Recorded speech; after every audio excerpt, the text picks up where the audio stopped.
আমি বারণ করেছিলাম। ও বলল তোমার নাকি রাতে জ্বর এসেছিল অনেক, তাই ভাবলাম আর না ডাকি। রুবি, আমি মিলেই সব করে নিয়েছি। কিন্তু তুমি প্রিয়ার সাথে কেন রাতে রুমে ছিলে? পুষ্প অকপটে মিথ্যে বলে দিল। আসলে রাতের ছাদ থেকে এসে প্রিয়ার রুমে একটু শুয়েছিলাম, কখন যে চোখ লেগে গেল বুঝতেই পারিনি। আশরাফ সাহেব পুষ্পকে চেয়ারে বসতে বলে বলল। এদিকে এসে বসো। শরীর এখন কেমন আছে? ডাক্তারের কাছে নিয়ে যাব? পুষ্প তার পাশে থাকা চেয়ারে বসতে বসতে বলল। না না আঙ্কেল, ঠিক আছি আমি। এমনি হয়তো রাতে তাপমাত্রা বেড়ে গিয়েছিল, এমনি কিছু হয়নি, ঠিক আছি আমি। সারাদিন অফিসে থাকি, খুঁজি নেওয়া হয় না কারো। তা পার তো খেয়াল রাখছে তো তোমার? বকাঝকা করে নাকি আবার? এই প্রশ্নের জবাব দিতে গিয়ে অস্বস্তিতে পড়ে গেল সে। নিজেকে স্বাভাবিক রাখার চেষ্টা করে বলল। খেয়াল রাখে আঙ্কেল, চিন্তা করবেন না। এমন সময় উপর থেকে ধূপধাপ করে সিঁড়ি দিয়ে নামার শব্দ হলো। সিঁড়ির দিকে তাকাতেই দেখল পার্থ এবং অন্ত দুই ভাই একই সাথে নিচে নামছে। দুজনের গায়ের রং চেহারা প্রায় একই রকম, শুধু অন্ত একটু ছোট, মুখে এখনও ওই রকম দাড়িগোফ গজায়নি, হালকা পাতলা হয়েছে সবে। উঠন্ত বয়সের যুবক লাগে, আর পার্থকে দেখতে পরিপূর্ণ যুবক লাগে। মুখের চাপদাড়ি, বড় বড় চুলগুলো আজ সব পেছনে নিয়ে ঝুটি করেছে। গায়ে ছাই রঙের একটা শার্ট, হাতাটা কোনোই পর্যন্ত ভাঁজ করা। শার্টটা কালো প্যান্টের ভেতরে ইন করে রেখেছে। কাল যেমন বাজে আচরণ করেছে, আজ সেই লোকটাকে দেখে বোঝাই যাবে না লোকটা এতটাও রুড হতে পারে। অন্ত হয়তো ভার্সিটি যাবে। সে সাদা রঙের টি শার্ট পরে একটা ব্যাগ কাঁধে নিয়ে নামছে। দুজন একসাথে নেমে আসলে পুষ্প উঠে দাঁড়ালো। এখান থেকে সরে যাওয়ার বাহানা করে বলল। আমি একটু রুম থেকে আসি, একটু কাজ আছে। আশরাফ সাহেব আটকে দিল তাকে। আদেশ স্বরূপ বলল। একটু পরে যাও, বসো 2 মিনিট আমার সাথে কথা বলো। পার্থ অন্ত নিচে এসে একসাথে বলল। Good morning. আশরাফ সাহেব বললেন। Good morning. বস তোরা, কথা আছে। পার্থ গিয়ে তার মায়ের পাশে বসলো, পুষ্পের বিপরীত পাশে। পার্থ বসেই বলল। হ্যাঁ বলো চাচু, কিছু বলবে? বলছিলাম তোদের বিয়ে তো আমার কিছু দেওয়া হলো না। কাজে এত ব্যস্ত থাকি, তারপরও এত তাড়াতাড়ি সব হয়ে গেল। তাই ভাবছিলাম তোদের জন্য একটা ট্যুরের ব্যবস্থা করে দিই। একটু একা সময় কাটিয়ে আসবি দুজনে। পুষ্প আগে তাকালো পার্থর দিকে, তখনই পার্থ তাকালো তার দিকে। দুজনের চোখাচোখি হওয়ায় চোখ নামিয়ে নিল পুষ্প। ভয় হচ্ছে এটা নিয়েও না আবার পার্থ পুষ্পকেই দোষ দিয়ে বসে, তাই নিজে থেকেই বারণ করে বলল। আঙ্কেল আপনি চিন্তা করবেন না, আমাদের কিছুই প্রয়োজন নেই। বড় আম্মু এত অসুস্থ, তাকে রেখে এখন কোথাও যাওয়ার ইচ্ছে নেই। কোনো একদিন ফ্যামিলির সবাই মিলে না হয় একটা ট্যুর দেব। পূর্ণিমা বেগম এখন কথা বললেন। আমার কোনো সমস্যা নেই। অহনা আছে, প্রিয়া আছে, তোর মা আছে। তুই দুদিন গিয়ে ঘুরে আয় না পার্থর সাথে, ভালো লাগবে। পুষ্প বাহানা বের করে বলল। হয়েছে কি বড় মা, তুমি তো জানোই আমি জার্নি করতে পারি না বেশি দূর। এখন কোথাও না গেলে কি হয় না? আশরাফ সাহেব বললেন। 2 দিন পরে যাও, আমি সব ব্যবস্থা করে দিব। তোমরা গিয়ে শুধু ঘুরে ফিরে সময় কাটিয়ে আসবে। আর তো কি বলিস, একটু ঘুরিয়ে নিয়ে আয় মেয়েটাকে। পার্থ সোজা সাপটা বলে দিল। আমার সময় নেই। পূর্ণিমা বেগম বললেন। তোর কনসার্ট তো আজকে রাতে, তারপর তো বলি কয়েকদিন আর কোনো কাজ নেই। এখন আবার কাজ এলো কি করে? তুমি বুঝবে না বা, অন্য অনেক কাজ আছে। আশরাফ সাহেব নিজের কথায় অটল থেকে বললেন। তাহলে আজ শেষ করে যাবি, কিন্তু যেতে তোদের হবেই। ব্যাস, এ নিয়ে আর কোনো কথা হবে না। আমি কয়েকদিনের মধ্যে সব রেডি করে দিব। দরকার পরে কাজকে ছুটি দিব, কাজ পরেও করা যাবে। এতক্ষণে নিজের প্লেটে খাবার উঠিয়ে নিয়েছে পার্থ। খেতে খেতে বলল। দেখা যাক। এরপরে আর এ বিষয় নিয়ে কথা হলো না। আশরাফ সাহেব এবং অহনা বেগম খাওয়া দাওয়া শেষে প্রান্তকে নিয়ে বেরিয়ে গেল। তারা অফিসে যাওয়ার পথে প্রান্তকে স্কুলে নামিয়ে দেবে। বাকিদের খাওয়া প্রায় শেষের দিকে। পুষ্প গিয়েছিল উপরে। ঘুম থেকে উঠেই এখানে চলে এসেছে ফ্রেশ না হয়েই, তাই উপরে গিয়ে নিজেকে ঠিকঠাক করে আবার নিচে এলো খাবার খেতে। পুষ্প এসে টেবিলে বসলো। এমন সময় প্রিয়া পার্থকে উদ্দেশ্য করে বলে উঠল। রাথু ভাই, আজ তো তোমাদের কনসার্ট আছে, আমরা কিন্তু যাব। পার্থ এক কথায় জবাব দিল। না। প্রিয়া ঠোঁট উল্টিয়ে বলল। কিন্তু কেন? এর আগে 2বার আমি যেতে পারিনি, আজকে যাব প্লিজ ভাইয়া প্লিজ। No means no.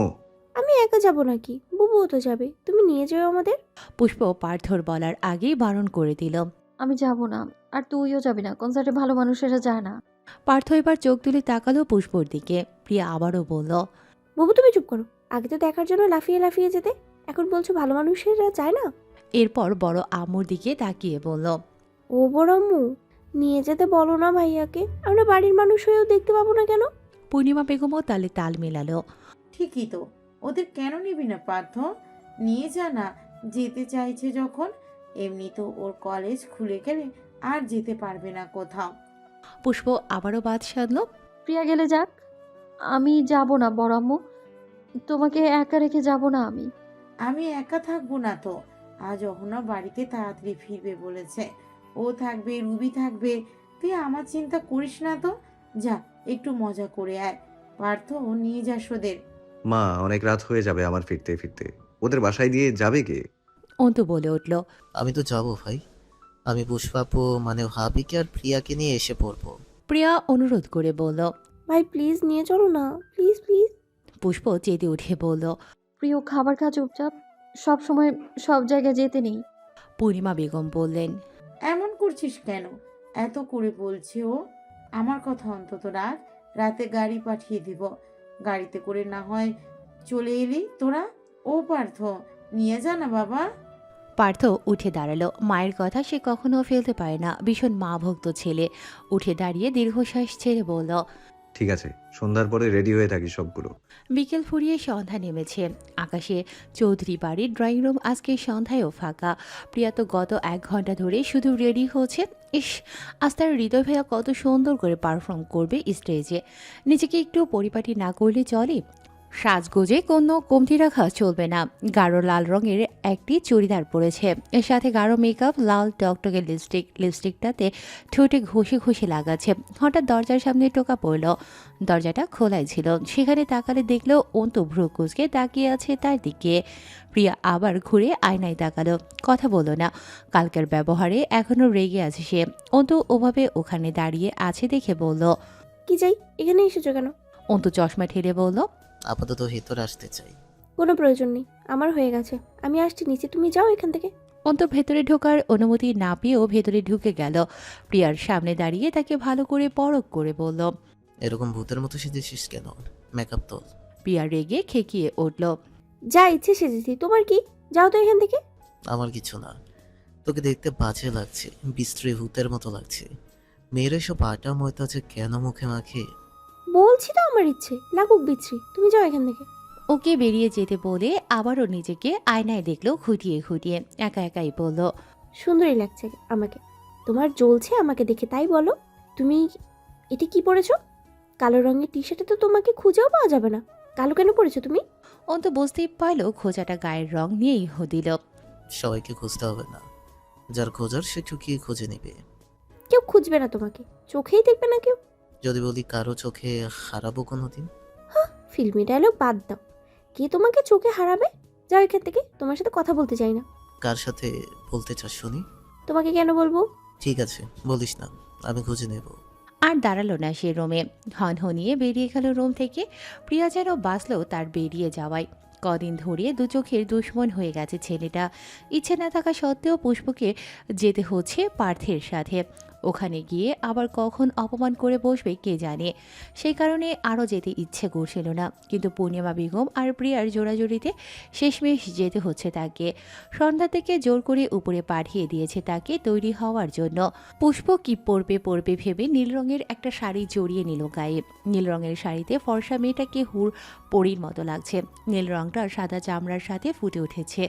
লম্বা চুলগুলোকে পেছনে নিয়ে পাঁচ ক্লিপ দিয়ে আটকে দিয়েছে। কপালে ছোট্ট ছোট চুলগুলো কপালেই পড়ে আছে। মুখে প্রসাধনের চিহ্ন বেশি নেই বললেই চলে। খুবই হালকা রঙের একটা লিপস্টিক দিয়েছে ঠোঁটে। এবার কাজলটা নিয়ে চোখে কাজল দিয়েছে। তখনই পার্থ এসে দাঁড়িয়েছে দরজার সামনে। পুষ্প কাজল দেয় ব্যস্ত থাকায় তাকে দেখতে পায়নি। শাড়ির আঁচলটা কাঁধে ওঠানো, হাত উঁচু করে চোখে কাজল ছোঁয়ানোতে পেটের কিছুটা জায়গা দৃশ্যমান হয়ে উঠেছে। পার্থর সরাসরি চোখ গেছে সেই লতানো ফর্সা কোমরের দিকে। সাথে সাথে চোখ অন্যদিকে ঘুরিয়ে একটু কেশে রোমে ঢুকলো। কাশির শব্দ শুনে সামনে তাকাতেই দেখলো পার্থ এসেছে। কিছু না বলে আবারও অন্য চোখে কাজল দিতে ব্যস্ত হলো পুষ্প। পার্থ কাভার থেকে একটা জ্যাকেট বের করে এনে গায়ে জড়াতে জড়াতে বলল। প্রতিদিন শাড়ি কেন পরতে হবে?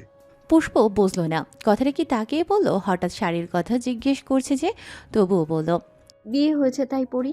বিয়ে হলেই মানুষ শাড়ি পরে না। কাল থেকে এগুলো পরবি না, সব ফেলে দিবি। কেন? কোন দুঃখে ফেলবো আমি? কেনই বা পড়বো না? আমি 100 বার পড়বো। আপনার কোনো অধিকার নেই আমাকে পড়তে বারণ করার। আমি রোজ রোজ পরবো। পার্থ রেগে গেল, হাত ধরে টান দিয়ে নিজের দিকে ঘুরিয়ে নিল, মুখোমুখি করে বলল, অধিকার দেখতে চাস? অধিকার তো দিয়ে বসে আছিস, তাহলে অধিকার রইলো না কিভাবে? কিন্তু আপনি তো বিয়ে মানেন না, তাহলে অধিকার কি করে রইলো? ধাক্কা দেওয়ার মতো করে সরিয়ে দিল পুষ্পকে। সেক্ষেত্রে তো তুই আমার বউও নয়, তাহলে সারাদিন প্রার্থর বউয়ের ট্যাগ লাগিয়ে কেন ঘুরে বেড়াস? পুষ্প তর্কে যেতে চাইল না, রোজ রোজ এমন তর্ক আর ভালো লাগে না তার, তাই তর্কে না গিয়ে সোজাসুজি বলল, আপনি যদি এখানে আমার সাথে ঝগড়া করতেই আসেন তাহলে আমার কাছে সময় নেই, অন্য কোনো দিন ঝগড়া করি। আমার মতে সময় আপনার কাছেও নেই, যেতে হবে তো আপনাকে। পার্থ কিছু বলবে তখনই আসলো প্রিয়া, দরজার সামনে দাঁড়িয়ে বলল, প্রার্থ ভাই আমি তৈরি, চলো এবার। বাবু তোমার হয়েছে? পুষ্প ওদের যেতে বলে বলল। তোরা যা, আমি আসছি। পার্থ গাড়ির চাবি নিয়ে বেরিয়ে গেল রুম থেকে। পুষ্পর চোখে সদ্য আসা জলটুকু সন্তর্পণে মুছে নিল, নিজেকে ঠিকঠাক করে নিজেও বেরিয়ে পড়ল। ঢাকারই বড় একটা কলেজ বা ভার্সিটিতে হচ্ছে কনসার্ট, মানুষের গিজ করছে চারিপাশ।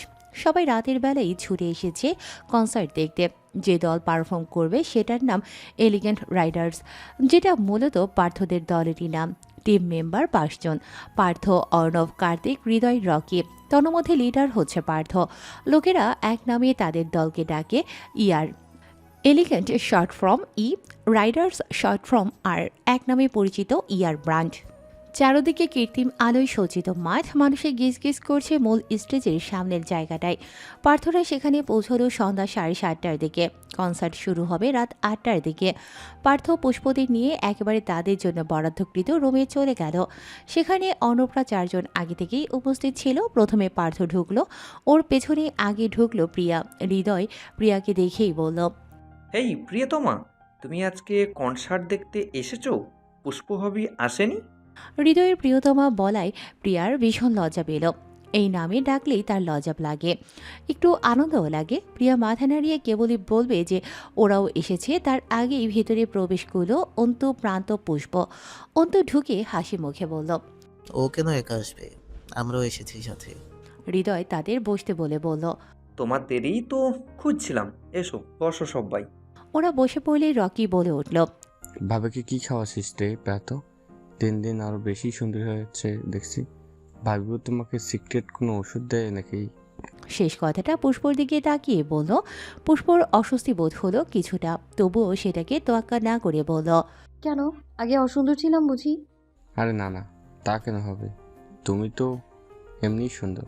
কার্তিক বলল, কথা একটু বুঝে শুনে বল। এখানে প্রার্থ বসা, তুই তার সামনেই তার বউয়ের প্রশংসা করে যাচ্ছিস। বান্দা খেপে গেলে তোর খবর থাকবে না। পার্থর কোনো প্রতিক্রিয়া নেই, এক মনে নিজের বাদ্যযন্ত্র দেখতে ব্যস্ত। পুষ্প একবার তাকালো তার দিকে, তার প্রতিক্রিয়া দেখার জন্য, কিন্তু পার্থকে যেমন আছে তেমনই দেখে বিদ্রুপ হাসল নিজের উপর। মরুভূমিতে খুঁজছে পানির পথ, এ কি আদৌ সম্ভব? হৃদয় চটপট করে বলে ফেলল, আজ কিন্তু পুষ্পভাবী প্রথমবার পার্থর বউ হিসেবে কনসার্ট দেখবে। একটা কাজ করা যাক, পুষ্প আর পার্থর লাইভ কাপল পারফরম্যান্স হয়ে যাক।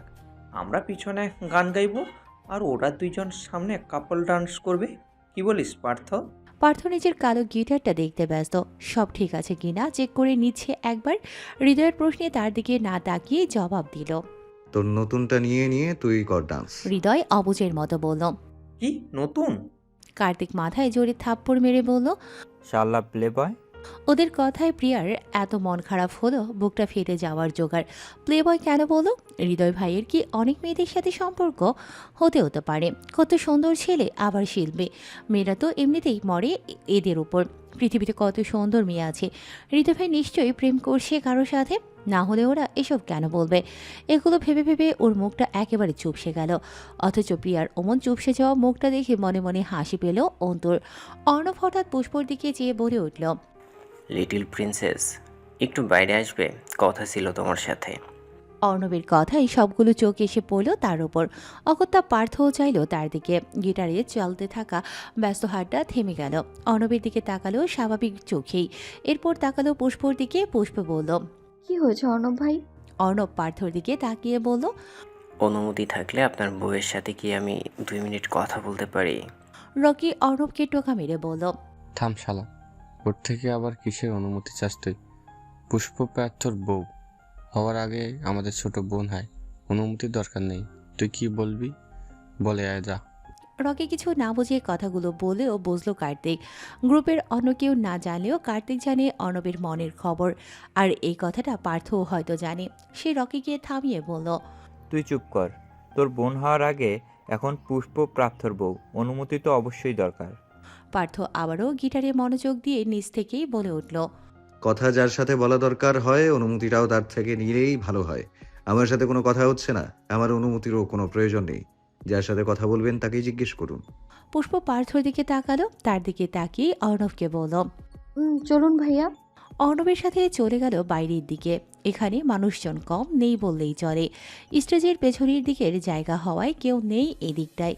পুষ্পই প্রথমে বলল, কি হয়েছে ভাইয়া, কোনো জরুরি কথা ছিল? অর্ণব পকেটে হাত গুজে বলল, জরুরি তো বটেই, এই জন্যই এখানে আনা।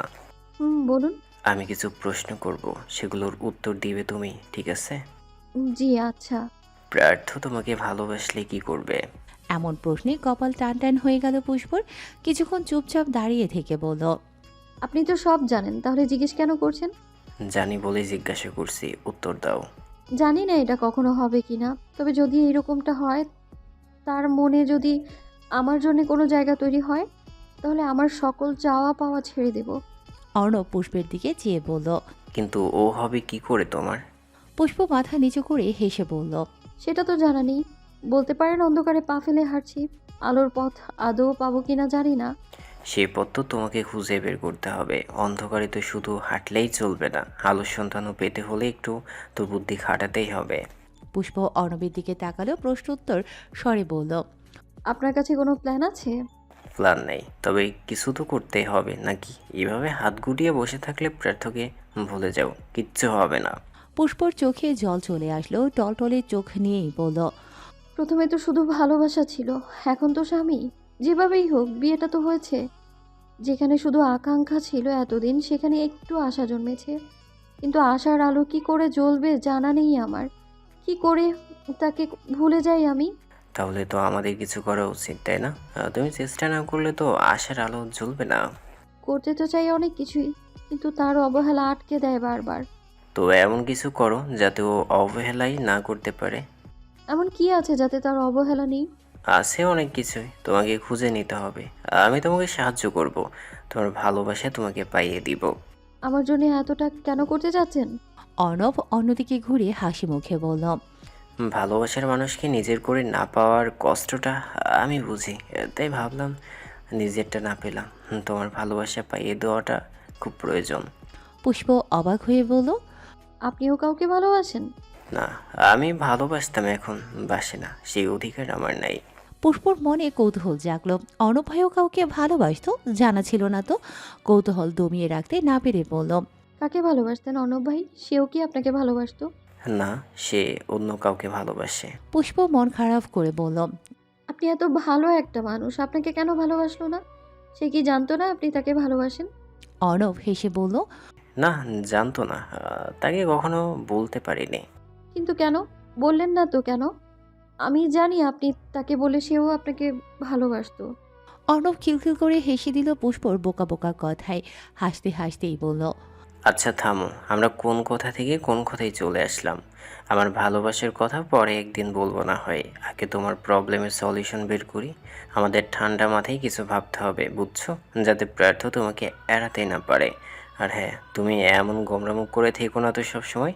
প্রার্থর কোনো কথাই হার্ট হলেও গায়ে লাগাবে না, এমন ভাব করবে যাতে ওর কোনো কথাই তোমার কিচ্ছু যায় আসে না। দেখবে কেমন করে লাইনে চলে আসে। ঠিক আছে। আচ্ছা চলো, ভিতরে সবাই অপেক্ষা করছে। আমার মাথায় সলিড কোনো প্ল্যান আসলেই তোমাকে জানাবো, ঠিক আছে? পুষ্প প্রসন্ন হেসে বলল। আচ্ছা ঠিক আছে। অর্ণব পুষ্পকে আগে থেকে ভেতরে যেতে বলে বলল, তুমি যাও, আমি আসছি। পুষ্প চলে গেল ভেতরের দিকে। অর্ণব তার যাওয়ার পথে চেয়ে থেকে মুখে হাসি ফুটিয়ে মনে সামান্য কষ্ট রেখে বলল, One side love is so beautiful, little princess, because there is no commitment, no worries. Just look at her and smile. বাজতে বাজতে প্রায় 8:30 বেজে গেছে। কনসার্ট শুরু হচ্ছে এখন, হওয়ার কথা ছিল সই 8টায়। ম্যানেজমেন্টের গাফলতিতেই দেরি হওয়া। পুষ্পরা সবাই এসেছে মেন স্টেজের সামনে। পার্থ লোক দিয়ে ওদের একদম সামনে দাঁড় করিয়েছে, যাতে চোখের সামনে থাকে সব কটা। প্রান্ত ছোট মানুষ আনতে চায়নি, সাথে তবুও আনতে হয়েছে।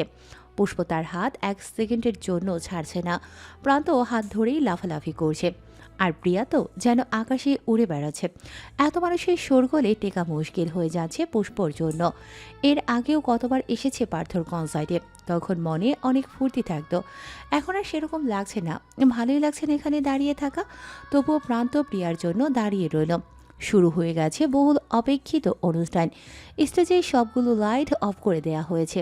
সেখানে অন্ধকার, মানুষের জনে চিৎকার আরও বাড়ল। হৈ হৈ করে উঠছে সকলে। সকলের মুখে মুখে একটাই নাম, এলিগ্যান্ট রাইডার্স। ER শব্দে মুখরিত চারিপাশ। হঠাৎ সমস্ত লাইট অন হয়ে গেল। মানুষের আওয়াজও বাড়ল। স্টেজে 5টা স্ট্যান্ড মাইকের সামনে 5 জন যুবক দাঁড়ানো। সকলের কৌতূহলী নজর তাদের দিকে। স্টেজের উপর প্রথমে একটু সামনেই আছে পার্থ।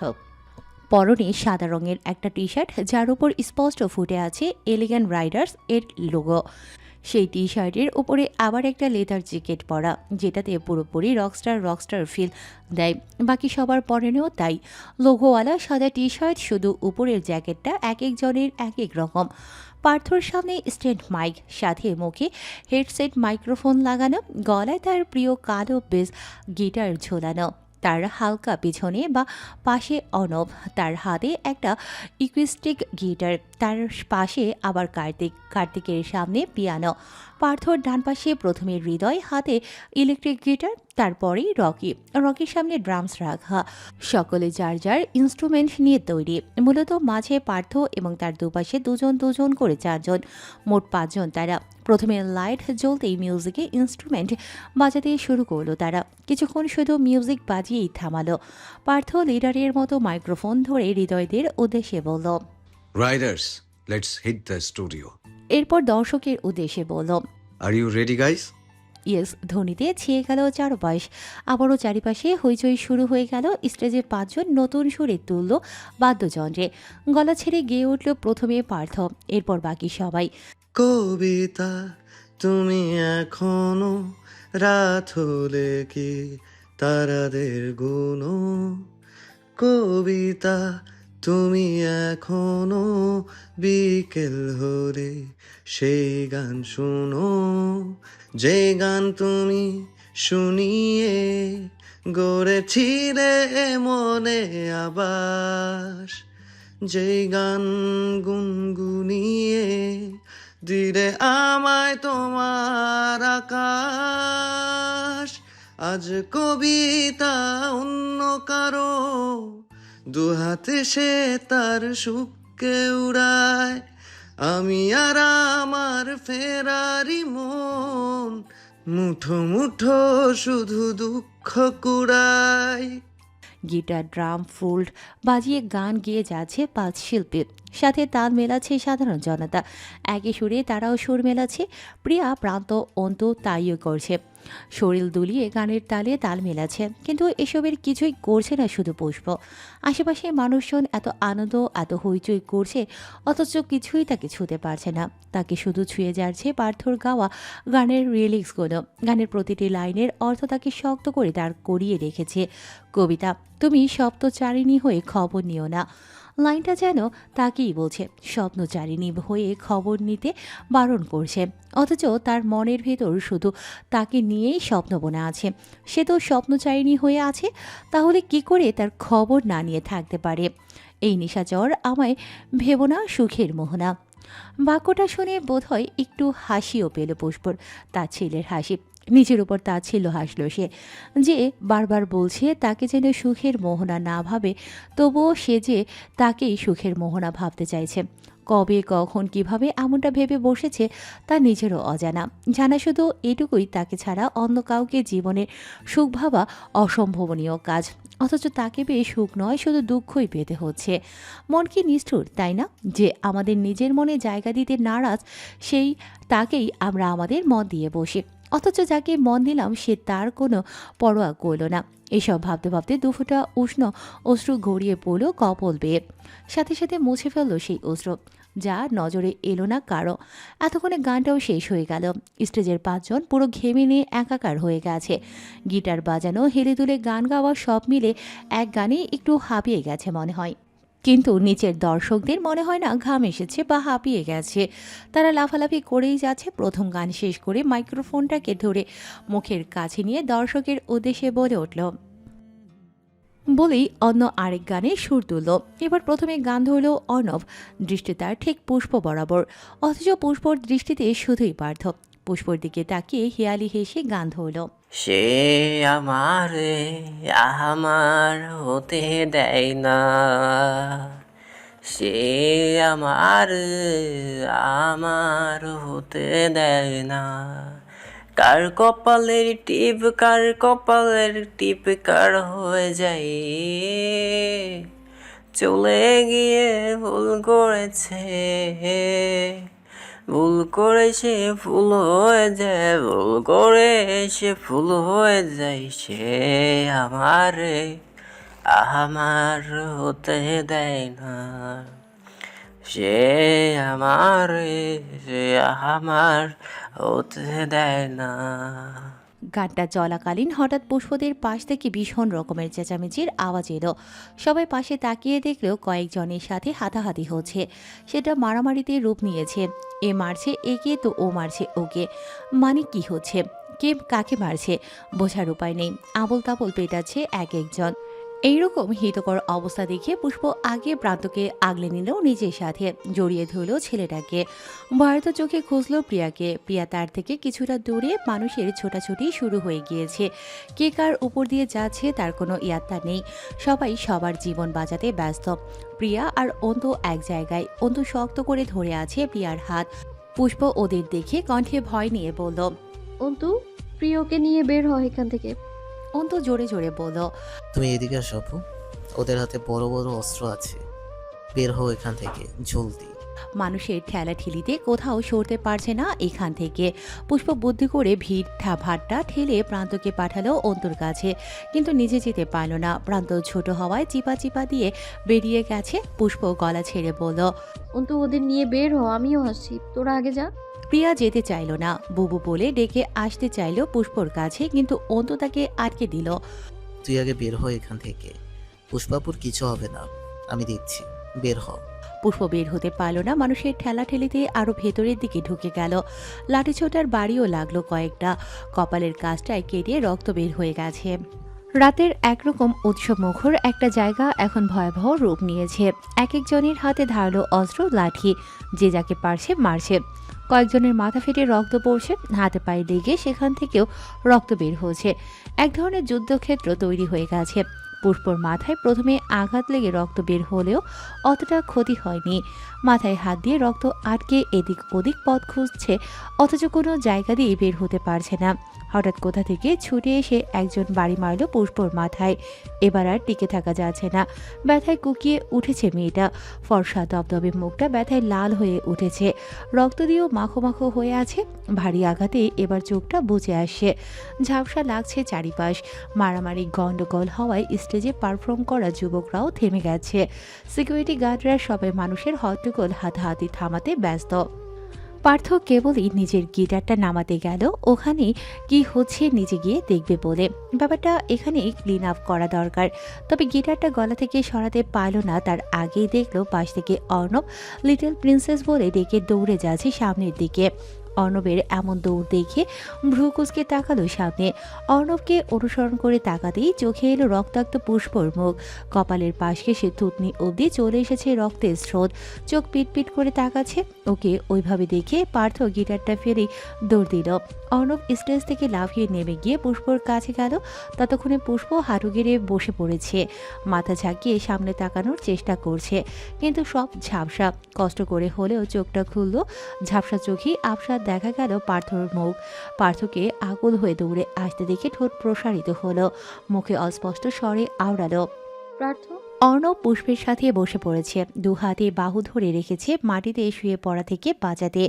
পুষ্প পার্থ বলেই অর্ণবের হাতে ঢলে পড়ল। পুষ্পর মুখে পার্থ নাম শুনে আপনা আপনি হাতটা ঢিলে হয়ে গেল। সামনে তাকালে দেখল পার্থ দৌড়ে এসে পড়েছে তাদের সামনে। পার্থ এসে পুষ্পকে নিজের এক হাতের উপর রাখলো, অন্য হাতে মুখে কয়েকটা চাপড় মেরে ডাকলো তাকে। পুষ্প, পুষ্প, পুষ্প উঠ। অর্ণব পুষ্পকে ছেড়ে দিয়ে উঠে দাঁড়ালো, তাড়া দিয়ে বলল, পুষ্পকে কোলে তুল পার্থ, চল এখান থেকে, ও সেন্সলেস হয়ে গেছে, কোলে তুল জলদি।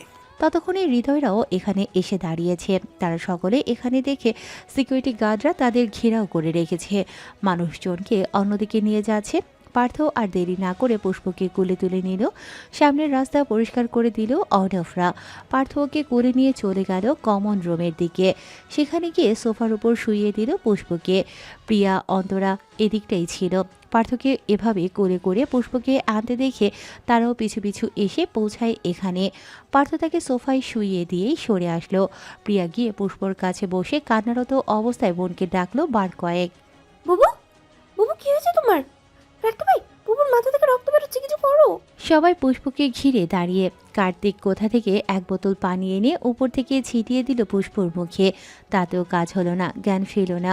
হৃদয় ডাক্তারের সাথে কথা বলে এসে বলল, ডাক্তারকে ফোন করে দিয়েছি, আসতে একটু সময় লাগবে। প্রিয়া ভয়ার্ত চোখে তাকিয়ে বলল,